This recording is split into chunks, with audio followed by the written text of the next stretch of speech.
Good day, and thank you for standing by. Welcome to the Coherent Corp. FY24 fourth quarter earnings conference call. At this time, all participants are in a listen-only mode. Please be advised that today's conference is being recorded. After the speaker's presentation, there will be a question-and-answer session. To ask a question, please press star 11 on your telephone and wait for your name to be announced. To withdraw your question, please press star 11 again. I would now like to hand the conference over to your speaker today, Paul Silverstein, Senior Vice President, Investor Relations and Corporate Communications. Good afternoon, everyone. With me today are Jim Anderson, Coherent CEO, and Rich Martucci, Coherent's interim CFO. During today's call, we will provide a financial and business review of the fourth quarter of fiscal 2024 and the business outlook for the first quarter of fiscal 2025. Our earnings press release can be found in the Investor Relations section of our company website at coherent.com. I would like to remind everyone that during our conference call today, we may make projections or other forward-looking statements regarding future events or the future financial performance of the company. We wish to caution you that such statements are predictions based on information that is currently available and that actual results may differ materially. We refer you to the documents that the company files with the SEC, including our 10-Ks, 10-Qs, and 8-Ks. These documents contain and identify important risk factors that could cause the actual results to differ materially from those contained in our projections or forward-looking statements. This call includes and constitutes the company's official guidance for the first quarter of fiscal 2025.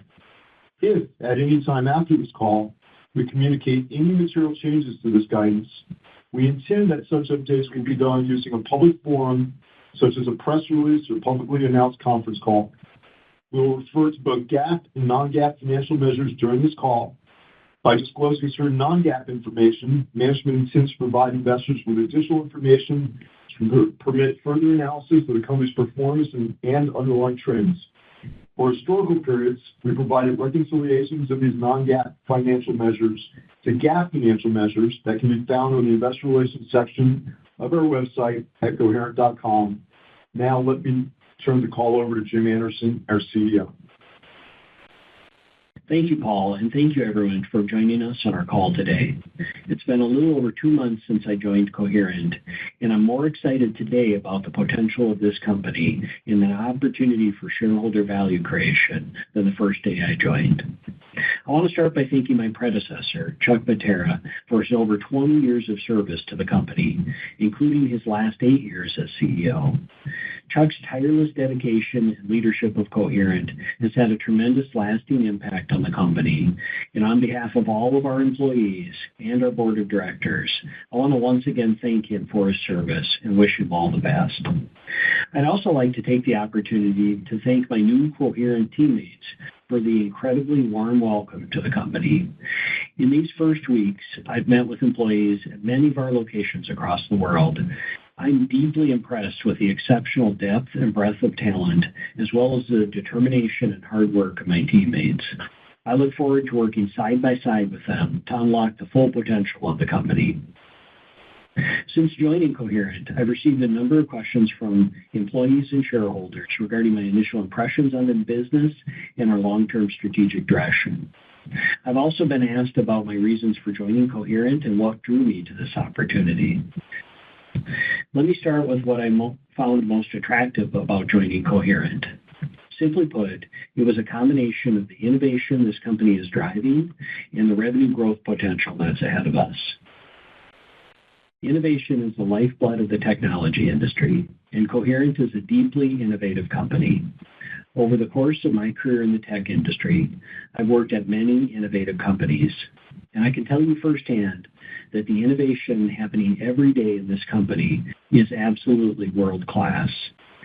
Innovation is in the company's DNA. We innovate at a foundational physical level that underpins critical advancements in many of today's most important and demanding growth applications. Innovation is what this company was founded on, and I believe it's why the company has thrived for over 50 years. And I want to ensure that we continue to cultivate this culture of innovation for the next 50 years. Of course, innovation is only meaningful if it ultimately has impact on people's lives and translates into shareholder value creation. The second thing that attracted me to Coherent is our market and product position and our ability to impact and drive large secular growth opportunities. The addressable market for our products and innovation is over $60 billion and growing quickly.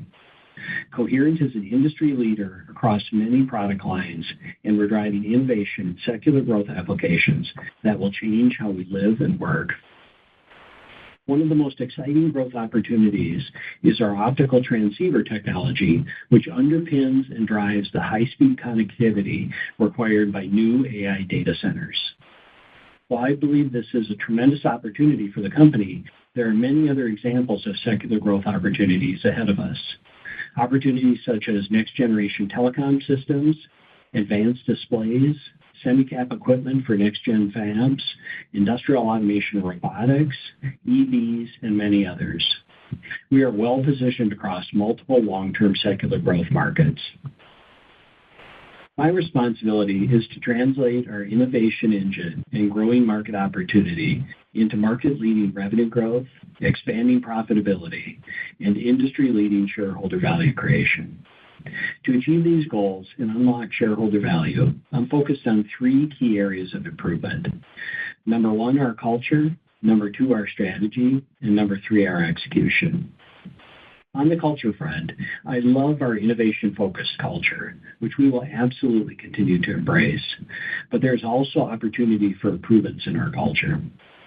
We have to move faster and be more agile. Speed is a competitive advantage. To this end, we've initiated changes to simplify our organizational structure, empower our leaders, streamline decision-making, accelerate execution, and ultimately deliver our innovative products to market faster for our customers. Cultural change takes time, but I'm excited about some of the early results I'm already seeing across the company. Moving to strategy, we have a very diverse portfolio of product lines and assets, and we have a significant opportunity to further optimize and focus this portfolio for growth and profitability. To that end, in June, we initiated a portfolio review to assess each element of our product portfolio across a set of strategic and financial criteria. We plan to use this assessment as the foundation for making investment and capital allocation decisions moving forward. Across our portfolio, we have strong growth engines that need the right level of investment to realize their full growth potential. However, we also have product lines and assets that are non-strategic and underperforming. We will shift investment to the areas of greatest opportunity, and we will divest or stop investment in underperforming areas. Doing so will drive greater focus, concentrate our OpEx and CapEx dollars on our strongest growth and profit engines, accelerate the deleveraging of our balance sheet, and enhance our EPS and cash flow growth.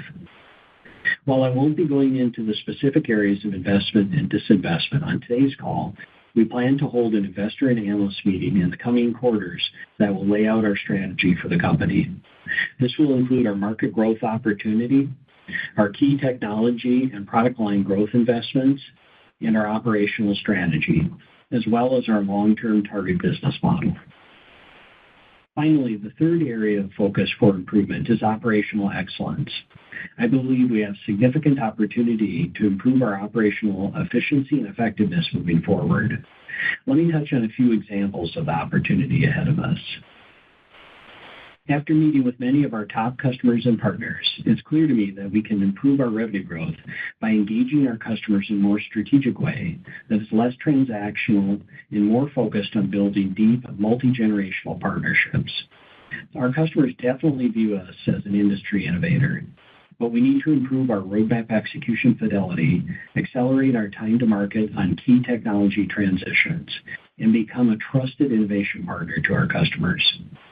We also need to ensure we're leveraging the broader ecosystem and working more closely with our key partners.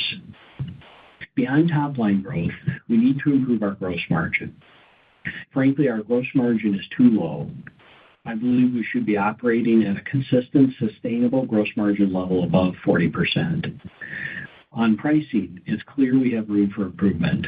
Our team is implementing a new pricing optimization strategy across our businesses, to appropriately balance competitive pricing with fair payment for the innovation that we deliver to our customers. On the cost side of the gross margin equation, we have multiple areas for improvement. For example, we need to improve our product yields, our overall asset utilization, and our make versus buy decisions. Gross margin improvement will take time, but we are determined to drive a disciplined roadmap of margin expansion. On operating expenses, we need to improve return on investment. For R&D, while innovation requires investment, those investments must be focused, efficient, and offer high return. Today, our R&D investment is spread too thin. We will focus our R&D investment on the areas of greatest growth potential and eliminate investment in highly speculative projects that lack a strong business case. On SG&A, we need to drive greater efficiency.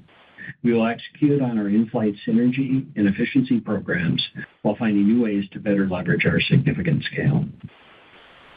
Ultimately, our goal is to increase cash generation. Consistent growth, gross margin improvement, and better OpEx efficiency will help. However, we also need to improve our return on capital expenditures. We will align our CapEx investments with our overall portfolio strategy and focus on our areas of greatest growth and profitability. With better operational discipline, I believe we have opportunity to significantly increase our free cash flow and accelerate our pace of debt reduction and deleveraging. Our near-term capital allocation priorities are first, to fund our organic growth engines, and second, to deleverage our balance sheet as quickly as possible. I believe the combination of an enhanced culture, along with strategic portfolio optimization and operational execution improvements, will help put us on a path of sustained market-leading growth, enhanced profitability and cash generation, and a strong balance sheet. As I mentioned earlier, I look forward to sharing more details about our plans and specific business metrics and targets at an upcoming investor and analyst meeting. One of my near-term priorities is to fill the CFO role. We're considering both internal and external candidates and making good progress on the search. Once the new CFO is in place, we'll set a specific date for our investor and analyst meeting. I'll now switch gears and provide some brief comments on our fiscal fourth quarter results. Revenue in Q4 increased by approximately 9%, both sequentially and year-over-year, driven primarily by strong growth in our datacom transceivers for AI data center deployments.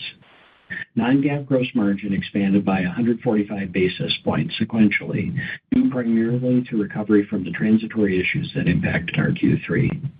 Non-GAAP EPS grew by 16% sequentially and by almost 50% year-over-year as a result of top-line growth and margin expansion. Let me summarize what we're seeing in our business by end market vertical. In the communications end market, Q4 revenue increased by 10% sequentially and by 19% year-over-year. We experienced strong growth in datacom, where Q4 revenue grew 16% sequentially and 58% year-over-year, due primarily to AI data center demand.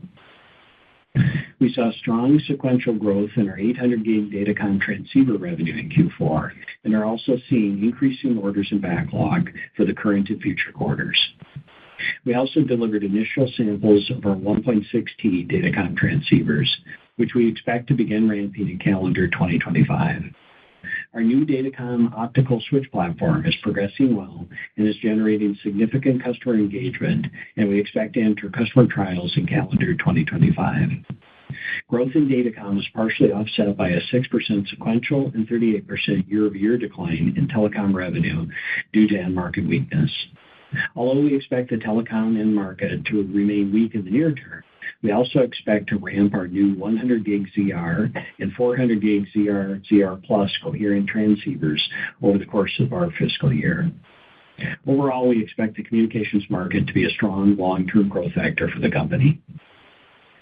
In the industrial end market, revenue increased 2% sequentially and 5% year-over-year. Our display capital equipment vertical saw growing demand in Q4 for our excimer lasers for annealing and related services, driven by expanding OLED adoption into smartphones and the inception of OLED adoption into laptop and tablet computers, with the latter essentially doubling long-term demand for OLED screen area production. In our other industrial verticals, we saw relatively stable revenue in aggregate. While we expect overall industrial and market demand to be soft in the near term, we believe we are well positioned for growth over the long term, given our multiple growth opportunities in this segment, driven by new product introductions, such as our fiber laser platform for cutting and our new line beam annealing systems for Gen 8 display fabs. In our two remaining markets, electronics and instrumentation, each of which account for less than 10% of our total revenue, we saw sequential revenue growth, and both end markets remain long-term growth opportunities for us. In summary, about 2 months in, I'm even more excited about the opportunity to unlock significant shareholder value based on the depth and breadth of our innovation, the size of the market opportunities we address, and the potential to improve our operational execution. We're expecting strong growth in our datacom business over the coming quarters. And while some near-term softness persists in our telecom and industrial end markets, we expect fiscal 2025 overall to be a solid growth year for the company. I'll now turn the call over to our interim CFO, Rich Martucci. Thank you, Jim. Overall, I'm very pleased with the continued sequential financial progress we made in the fourth quarter of fiscal 2024. We delivered a strong quarter with sequential revenue growth and healthy improvement in our gross and operating margins, which drove sequential earnings per share growth. Fourth quarter revenue was $1,314 million, representing an increase of 8.7% sequentially and 9.1% versus the prior year. From a segment perspective, networking revenue increased 10% sequentially and by 16% year over year. Material segment revenue increased 17% sequentially, but decreased 3% year over year, and our laser segment revenue increased by 1% sequentially and by 7% year over year. Our fourth quarter GAAP gross margin of 32.9% improved by 255 basis points sequentially and by 437 basis points versus the prior year. Our non-GAAP fourth quarter gross margin of 37.2% improved by 145 basis points sequentially and 132 basis points versus the prior year. Sequential improvements were primarily due to our increased revenue volume and resolution of the transitory margin issues that we cited in the preceding quarter, including the recovery in our datacom AI transceiver yield and resolution of the power failure issue that depressed both of our silicon carbide revenue and gross margin. Our fourth quarter GAAP operating expenses were $339 million, compared to $344 million in the prior quarter and $499 million in the year-ago quarter. Fourth quarter non-GAAP operating expenses were $266 million, compared to $250 million in the prior quarter and $248 million in the year-ago quarter. The sequential increase in non-GAAP operating expenses includes year-end bonus and benefit adjustments and Term Loan B refinancing fees. Looking ahead, we plan to continue to be disciplined in managing our SG&A expenses while ensuring that we invest in our product portfolio. Our fourth quarter restructuring expenses included in GAAP operating expenses were $14 million compared to $12 million in the preceding quarter and $119 million in the year-ago quarter. Our restructuring synergy and site consolidation plans are progressing in line with previously communicated expectations in terms of both cost and savings. Our fourth quarter 4.8% GAAP operating margin increased by 296 basis points compared to 1.8% in the prior quarter, and by 1,769 basis points compared to an operating loss of 12.9% in the year-ago quarter, driven by improvements in both gross margin and operating expense leverage.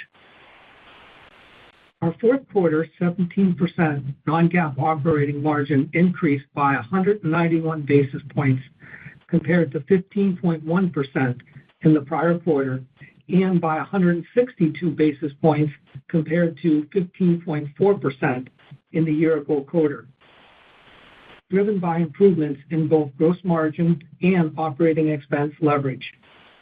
Our fourth quarter interest expense was $68 million compared to $73 million in the preceding quarter and $79 million in the year-ago quarter. The full year FY24 GAAP tax rate was negative 7.5% compared to 27% in the previous year.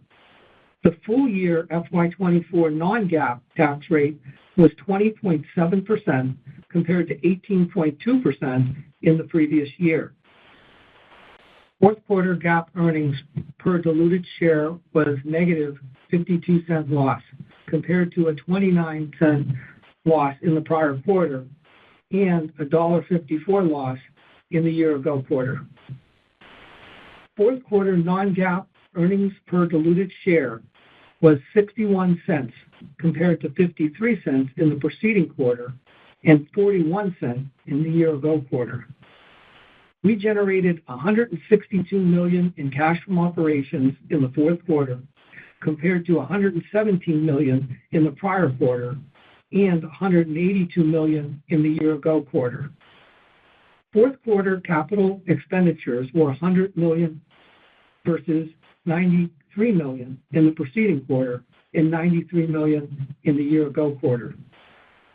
Free cash flow, net of the $49 million of capital funded by the Silicon Carbide LLC minority interest investment, was $111 million.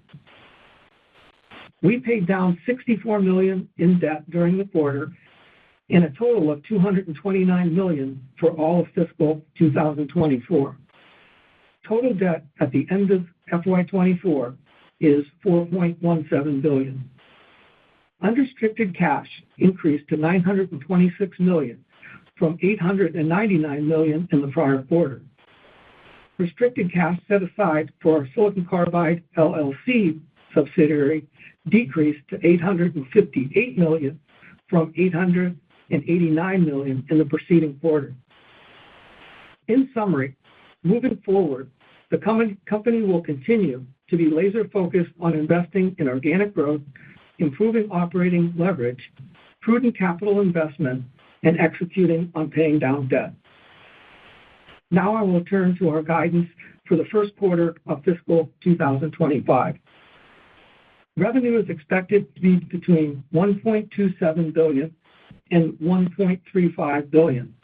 Non-GAAP gross margin is expected to be between 36% and 38%. Total operating expenses are expected to be between $260 and $280 million on a non-GAAP basis. Tax rate for the quarter is expected to be between 20% and 23% on a non-GAAP basis. EPS is expected to be between 53 and 69 cents on a non-GAAP basis. Operator, that concludes our formal comments. We can now open the call for questions.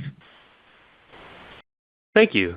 As a reminder, to ask a question, please press star 11 on your telephone and wait for your name to be announced. To withdraw your question, please press star 11 again. One moment for questions.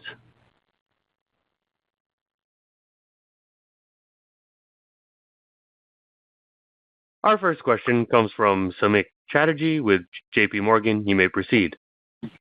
Hi. Thanks for taking my question. And Jim, look forward to working with you. I guess the first question that I wanted to sort of throw your way is really in relation to, you said it's early days in terms of the strategic assessment you're doing. Just maybe help us think about what are the sort of early reads you have around the portfolio from there. You talked about core and non-core. Maybe what's the criteria using or the lens that you're looking at it from in deciding core and non-core, and how much of the sort of implication is on operating the company more efficiently relative to maybe delevering the balance sheet in terms of priority of these actions. And I have a quick follow-up if you'll allow me. Thank you. Yeah, thank you, Samik. Thanks for the question. I appreciate it. Yeah, and the portfolio assessment, happy to talk a little bit more about that.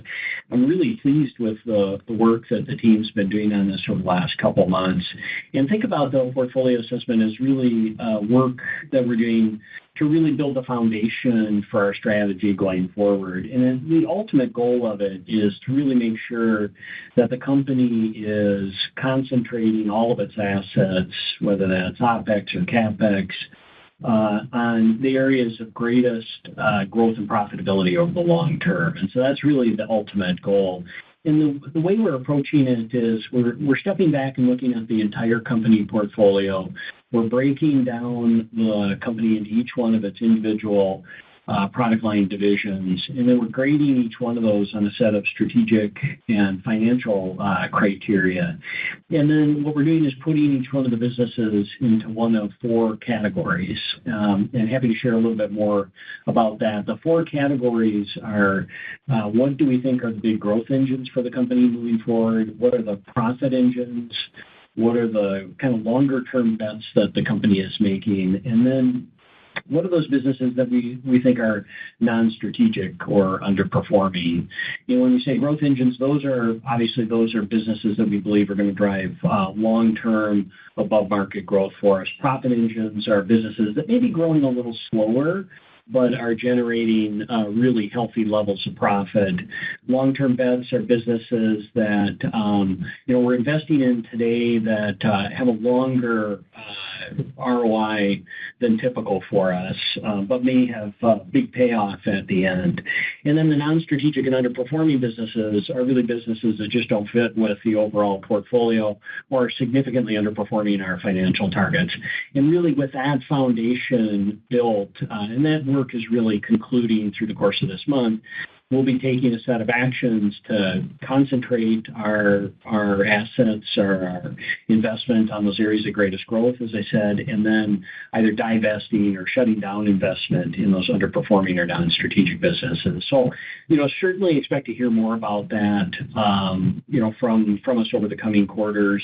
I'm certainly happy to share more about that at the Investor and Analyst Day that we're planning in the future. I think you also asked about delevering the balance sheet. That's certainly a big focus of ours as well. And I look at that delevering opportunity as really could be driven by two things. To the extent that we do decide to divest any businesses, the proceeds of those divestitures could be used to pay down the debt. But also, just setting aside the portfolio assessment, I talked about some of the operational execution improvements we want to drive, really focused on driving better, for instance, gross margin, better profit margins, and obviously that yields better cash flow, which would help us accelerate debt pay down. But that certainly delivering the balance sheet is a key focus as well. Got it. And if you allow me for a quick follow-up, I know you talked about gross margins being sustainably above 40 is how you're thinking about the business. If you sort of look at the gross margins today, do you think the effective sort of the biggest gap between where your aspiration is and what sort of the company's delivering today, is that pricing, or is that sort of these underperforming businesses, once that's sort of done and dusted, you sort of get back to that sustainable range? Maybe just help me in sort of what's the biggest gap you're identifying between where the company should be and where the gross margins are today. Yeah, it's a great question, Samik. And I would say it's really a combination of some of it is underperforming businesses that have gross margins that are significantly below our corporate average. But also, if you set that aside, pricing, I think there's both opportunities on pricing as well as cost structure. And I mentioned this a little bit in my prepared remarks on pricing. I do believe that there's things that we can do to improve our pricing discipline moving forward. And some of those ideas that I'm bringing with me is some of what I did in prior companies where we applied some advanced, think about it as pricing analytics, pricing strategies that really are targeted at making sure that we're competitive on price, but also that we're getting fair value for the innovation that we're bringing to market. So I think there's a pricing initiative that we've kicked off around better pricing discipline. I expect that to yield gross margin improvement, but then also cost. Look, I think there's a number of different areas across the company where we need to be focused on driving better cost structure. And I mentioned a few of those in the prepared remarks. I think product yields, we have improvement to drive there, asset utilization. And then I think the third area that I mentioned was better make versus buy decisions, and making sure that we're leveraging the bigger ecosystem where it makes sense, and making sure that we're applying our assets to where we're driving greatest differentiation or that's providing our customers some sort of significant advantage. But that's sort of the three different areas I'm thinking about in terms of gross margin improvement. Good. Great. Thank you. Thanks for taking my questions. Thanks, Samik. Thank you. Our next question comes from Jeff Koche with Raymond James. You may proceed. Yeah, thanks. This is Jeff Koche for Simon Leopold. I just wanted to hit on the gross margin a little bit deeper. Maybe you can talk about the glide path and, what kind of time frame do you see getting to that 40% plus range? And, really hitting on maybe that buy versus make decision. You had a competitor, or your competitor last night talking about EML, the indium phosphide lasers, being booked out through the end of 2025 is in this 200 gig per lane. And maybe just update your thoughts around that for, in-house production there. Thank you. Yeah, thanks, Jeff. On the first part of your question, the glide path, that's definitely a topic that we want to cover at that investor day that I mentioned. So we'll be scheduling that in the coming quarters. And what we'll do as part of that investor day is not just lay out the company's strategy, but give an overall business model target for the company and a sense of what our timing is of the the time frame to achieve that business model target, including the gross margins. But this will definitely be a key focus area for us moving forward. And look, gross margin improvement takes time, whether it's pricing or cost reductions. Those take work, but we're determined to drive a steady roadmap of improvement moving forward. And so you'll hear more about us or from us around the timing of those gross margin improvements in the quarters ahead. And then on the second part of your question, make versus buy. Look, I think the way to think about this is one of the benefits that Coherent has versus our competitors, and it's a benefit that our customers see every day, is there's a number of places where we're vertically integrated and where we build, for instance, not just the datacom transceiver, but we build a number of the components that go into that transceiver. And to the extent that that provides us differentiation or faster time to market or generates real value for our customers, that's fantastic, and we will continue to do that. But what I want to make sure that we're careful about is not just building it internally for the sake of building it internally, but to the extent that there's external providers or an ecosystem that we can leverage that's competitive in terms of technology and cost with the internal option, I'd rather use those resources to focus those on areas that we can truly differentiate and add value for our customers. So I just want to make sure that we're being objective moving forward on make versus buy and being smart about how we leverage forward. Got it. Appreciate it. Thanks. Thank you. Thanks, Jeff. Our next question comes from Tom O'Malley with Barclays. You may proceed. Hey, Jim. Thanks for taking my question, and great to meet you. I look forward to working with you as well. But I kind of wanted to ask on the optical opportunity and the transceiver business in general. I realize, you just joined the business, and there were a lot of metrics kind of floating around, and I'm sure you don't want to marry yourself to any of those right away. But in your initial days at the business, clearly, the big growth engine at Coherent has been this 800G ramp, and then, in the future, potentially the 1.6T ramp as well. But when you look at kind of, what was advertised to you when you were first looking at this job and then kind of got underneath the covers and looked at that optical opportunity, could you maybe speak qualitatively about your expectations in that business? I understand that you'll have an analyst day and maybe put some more numbers on it, but just broadly, your feelings on that business and what that growth engine could look like for Coherent over the next couple of years. And then I had a follow-up. Yeah, thank you, Tom, for the question. The short answer is it's better than I thought before I joined the company. So I had a sense of always, as Coherent as a leader in optical transceivers, specifically for datacom, and obviously there's tremendous build out happening now with AI data centers, and I had my own sense of what that sort of growth trajectory would look like before I joined the company. It's stronger than what I had thought.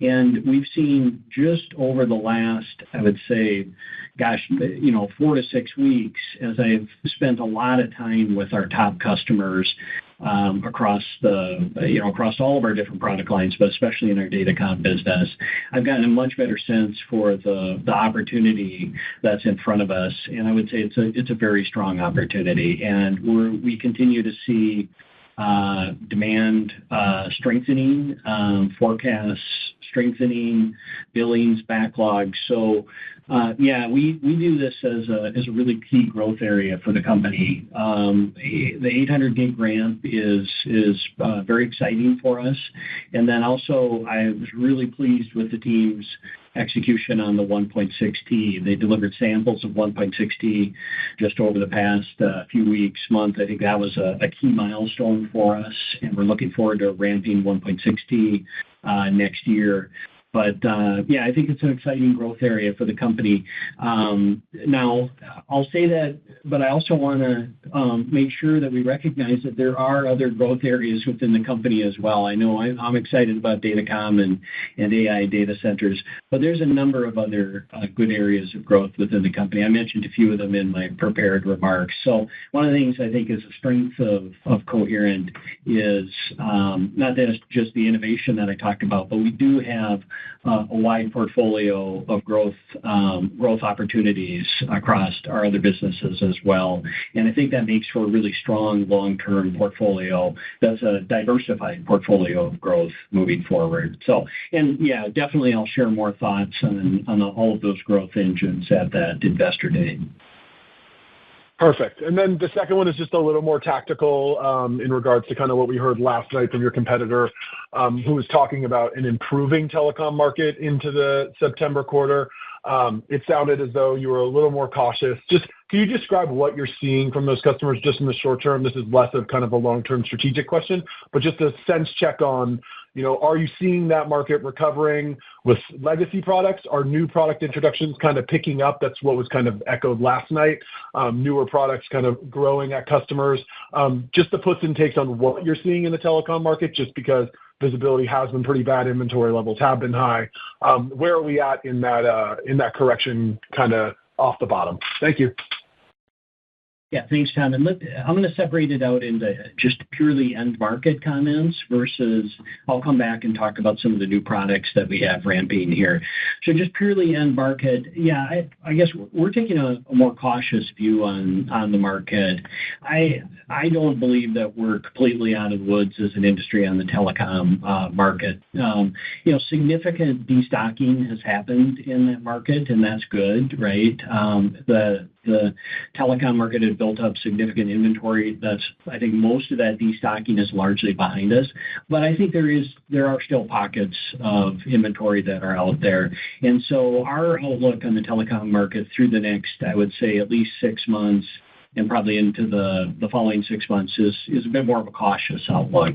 Now, it could be that we're wrong and it ends up being better or stronger than that, but we're taking a more cautious view on that. Now, that's all end market comments. Now, set that aside. I'll switch over to Coherent specifically. We against that market backdrop, we do have a number of new products that are ramping that are pretty exciting. A number, and I mentioned them in the prepared remarks. Both the 100 gig and then the 400 gig ZR and ZR Plus that'll ramp throughout the course of this year. And obviously, since they're ramping over the course of this year, they have a bigger impact in the second half of our fiscal year. So I think that we do have some growth tailwinds behind us in terms of our own products, but I think in terms of the market, we're expecting that to continue to be soft.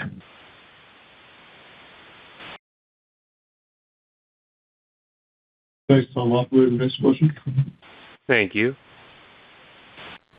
Our next question comes from Meta Marshall with Morgan Stanley. You may proceed. Great, thanks. I'll start with a question non-AI, just to focus on some other areas of the business. The materials business looked to have kind of better than expected performance throughout the quarter. Was some of that just improvement on silicon carbide yields that had kind of encumbered last quarter? Were there any other markets worth calling out that improved there? And then maybe just as a second question, on the datacom side, I know the focus is on 400 gig and up, but just any recovery you guys are seeing in kind of demand for the non-AI speed transceivers. Thanks. Thank you. And on the first part of your questions on the materials business, yeah, we did see some pickup in the materials business from Q3 to Q4. And you're right, actually, a good chunk of that was the production issues that we had on silicon carbide in Q3. We were able to catch up on those issues or catch up on that demand in Q4. And so we had a little bit of depressed demand or depressed shipments in Q3. We were able to catch up on that in Q4. So some of that sequential gain is, certainly due to that silicon carbide catch up. And then on the second part of your question, I caught that it was on datacom, but I didn't quite hear the end of the question. Would you mind repeating the end of that datacom question? Yeah, just demand for kind of the non-AI speeds or the kind of sub 400 gig. I know that had been an area of more depressed demand, but if you're seeing any changes there. Got it. The sub 400 gig. We're expecting that to be relatively stable. So we don't expect to see any huge growth from that or any huge decline. We're modeling that moving forward as relatively stable. Great. Thank you so much. Thank you.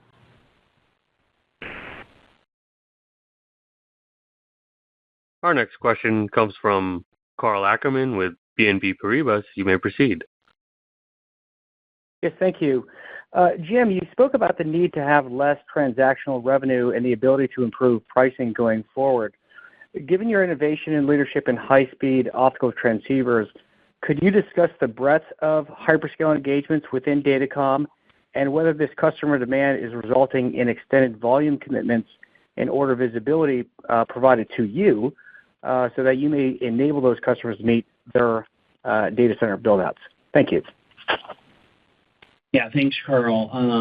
So definitely we're seeing, we have very good breadth of customers. If you look at 800 gig, our breadth of customers continues to grow. It's grown on a quarter-over-quarter basis in terms of those customers that are ramping 800 gig and are in full production. And so the breadth of customers feel really good about it continues to grow. And then on the second part of your question around extending visibility. Yeah, our visibility, or the other way to look at it is our order book has continued to improve over the last 90 days, especially over, I would say, the last 6 to 8 weeks. It's certainly improved. And that's given us visibility, not just through the end of this calendar year, but in the first half of next calendar year, really through the rest of our fiscal year here. And that order book continues to strengthen for the datacom business, which we view as very positive. And so we're definitely focused on making sure we meet the increasing demand. Thank you. Thank you. Our next question comes from Vivek Arya with Bank of America. You may proceed. Thanks for taking my question. Jim, you mentioned a strong order book for your optical transceivers extending several quarters. I'm curious, are you seeing any impact at all, positive or negative, because of changes in NVIDIA's product schedule, or does that have no impact? And then just given the strength in the order book, how does the pricing and gross margin shape up when you look at the next several quarters? Do you think it can improve from here, or do you think that margins in this business may still be, dilutive to the overall business? Yeah, thanks, Vivek. On the first part, on the part that was about the order book, we continue, as I said, we continue to see the order book strengthen. I think you asked about a particular customer. I can't comment on that particular customer or really any particular customer, but I can say that, in aggregate, we're continuing to see, again, the order book strengthen and demand growing, which is good. On the pricing and gross margin, in general, what we would usually see in the transceiver market is the newer speed grades like 800 and then soon to be 1.6T generally carry higher gross margins than the older speed grades, right? The older speed grades are usually become commoditized over time. And so to the extent that we're ramping the newer speed grades, that's certainly generally a tailwind for us. But a lot of my comments on earlier on gross margin are really focused at the aggregate company level, not just in Datacom, but at the aggregate company level. I believe that there's opportunity for us to improve our pricing discipline, to have a better optimized pricing strategy across the company, across all of our product lines.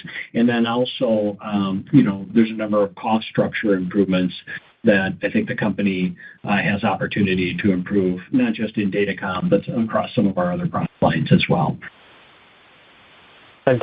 And for my follow-up, so you're guiding, the current quarter roughly kind of flat sequentially.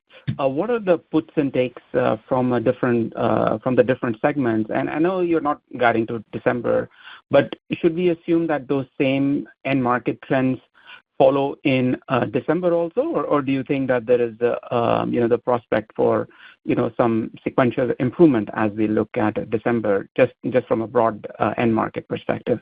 Thank you. Yeah, Vivek, on the September quarter, the one that we currently guided, we guided roughly flat sequentially. We would expect the Datacom business, as we were just talking about, we would expect the Datacom business to be sequentially up, but some of our other businesses tied to the telecom and the industrial markets to be sequentially either flat or sequentially down. And so that offsets some of the Datacom growth. And if you look at the midpoint of our guide, obviously our guide is a range, right? And that's what we're seeing for the current quarter that we're in. For the December quarter, I'll probably save those comments until the next earnings call. We'll give more insight into what we're seeing in the December quarter and maybe into the beginning of the next calendar year as well. Thank you. Thanks, Vivek.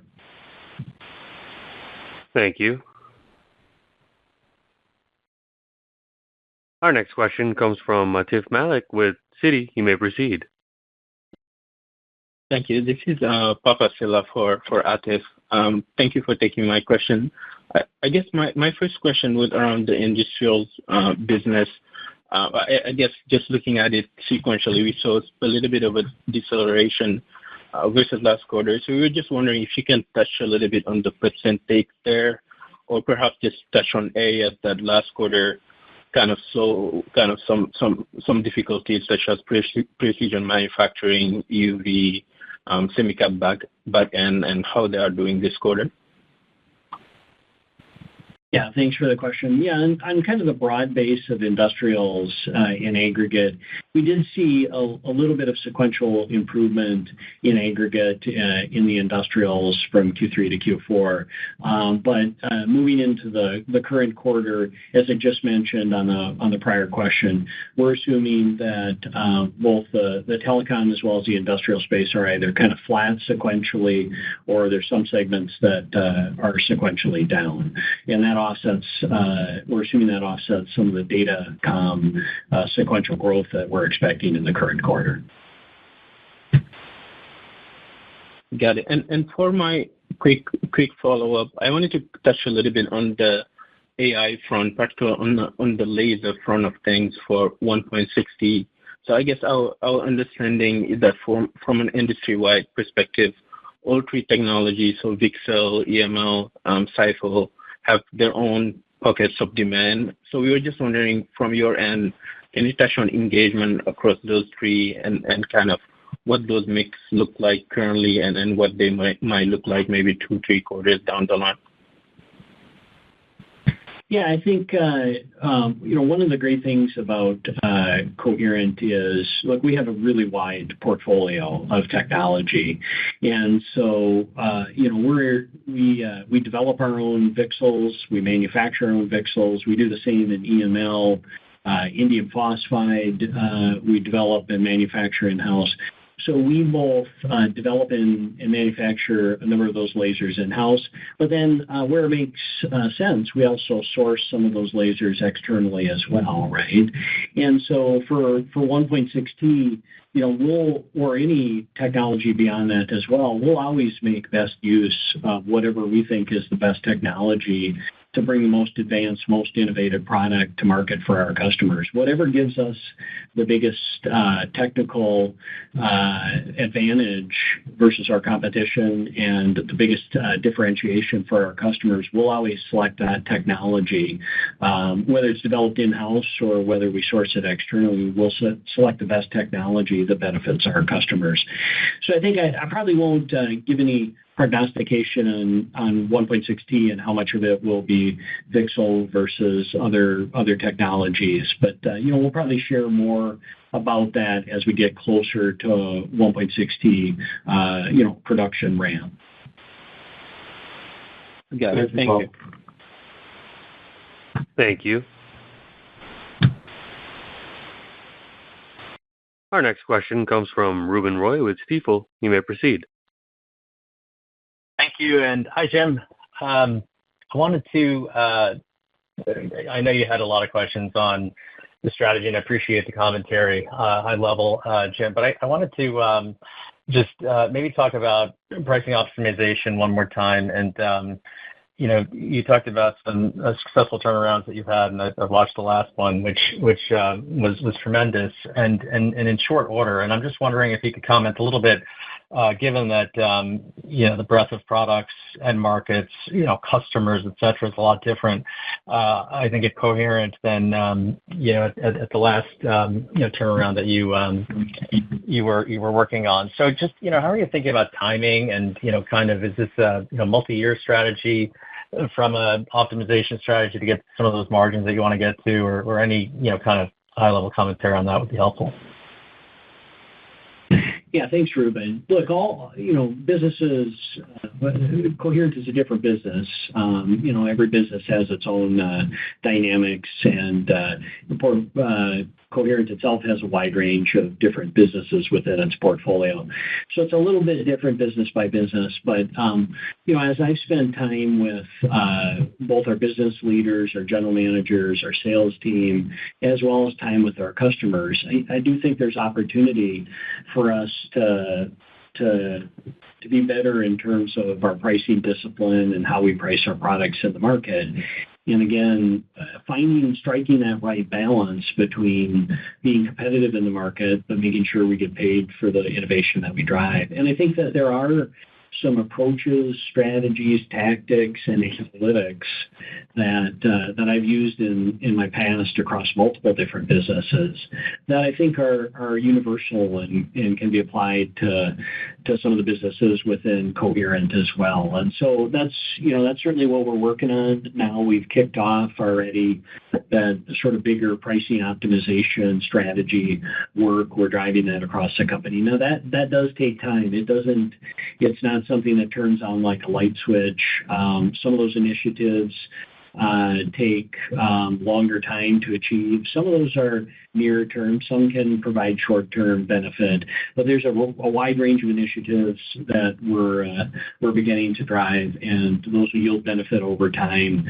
And as I mentioned earlier, when we get to the Investor Day and we give our longer-term business model targets, including gross margin, we'll give some sense about what we think the progression towards those business model targets, including gross margin, will be over time. Very helpful. Thanks, Jim. And I guess just a quick follow-up. It sounds like you're saying that you started some of these actions? Are there any other strategic actions that you've implemented, currently, or is most of it on the come? Definitely in the category of gross margin expansion, we've initiated a number of, as I mentioned, pricing optimization strategies, but we're also working on product cost. So we also kicked off a number of focused product cost activities, and that's something we're driving with sort of equal focus, is how do we drive better product cost structure within the company. And given that we're a manufacturing company, there's a lot of knobs for us to turn in terms of driving better cost structure, whether that's better asset utilization, higher yields for our products, et cetera. There's a number of different places we're focused to drive better product cost structure moving forward. All right. Thanks, Ruben. Thank you. Our next question comes from Jack Egan with Charter Equity Research. You may proceed. Hey, guys. Thanks for taking the questions. I just had one and a follow-up. So last quarter, you mentioned a 30% increase in bookings for the laser segment, but it's still, revenue-wise, it's still been kind of hovering in the $355 million range for the past 3 quarters. So I was just curious, is that due to those various positives and negatives in the industrial and telecom sectors or markets kind of offsetting each other, or is there anything else at play there? Yeah, thanks, Jack. It's actually due more to the time from when a booking is made in lasers to when it's shipped. Those are generally longer lead times, and so it has more to do with just the natural lead time of that business, and there's latency from when those bookings are placed until when the product is actually shipped. So it's more about just the natural lead times of that business. Got it. Okay. And then with the silicon carbide CapEx kind of out of the equation now, I was wondering, where are your CapEx priorities now other than expanding 800 gig?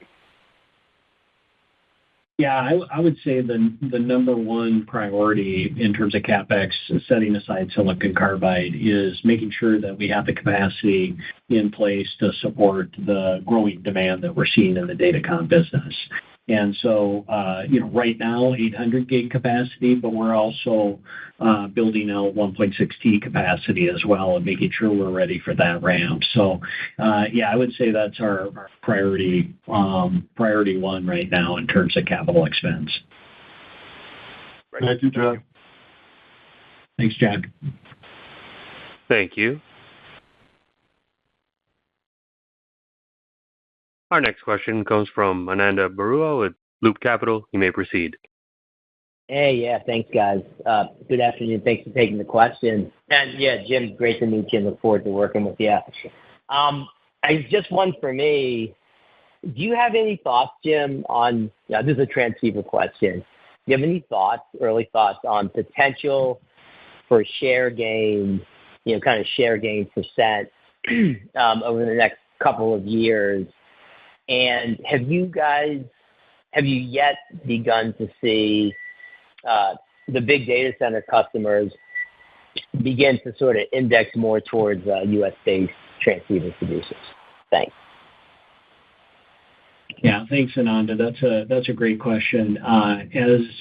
As I've spent time with some of those large data center CSP customers, I think there's clearly opportunity for us to gain share at those customers due to a number of different dynamics. And look, when you look at Coherent, not only are we a technology leader in transceivers, and I think a technology leader that you can rely on over the course of multiple generations historically and moving forward, but we have an incredibly resilient supply chain. And I would say from supply chain resiliency, we are the most resilient supply chain in the industry. And so I think our big data center, datacom CSP customers are, if they haven't recognized that already, they're definitely having more appreciation for that. So I think the combination of our technology and supply chain resiliency gives us the opportunity to win significantly more share of wallet with those big customers over the coming quarters and years. So thanks for the question, Ananda. Yeah, thanks for the context. Thank you. I would now like to turn the call back over to Jim Anderson for any closing remarks. Thank you, operator, and thanks again for everybody joining us on our call today. So just to wrap it up, I'm super excited about the opportunity ahead of us at Coherent, and I want to once again thank all of my new Coherent teammates for all their hard work, dedication, and all the innovation they drive every day. While we have many strengths, we also have areas of opportunity for improvement to translate our incredible innovation engine and growing market opportunity into outstanding shareholder value creation moving forward. Thanks again for your support, and look forward to updating you on our progress moving forward. Operator, that concludes our call. Thank you. This concludes the conference. Thank you for your participation. You may now disconnect.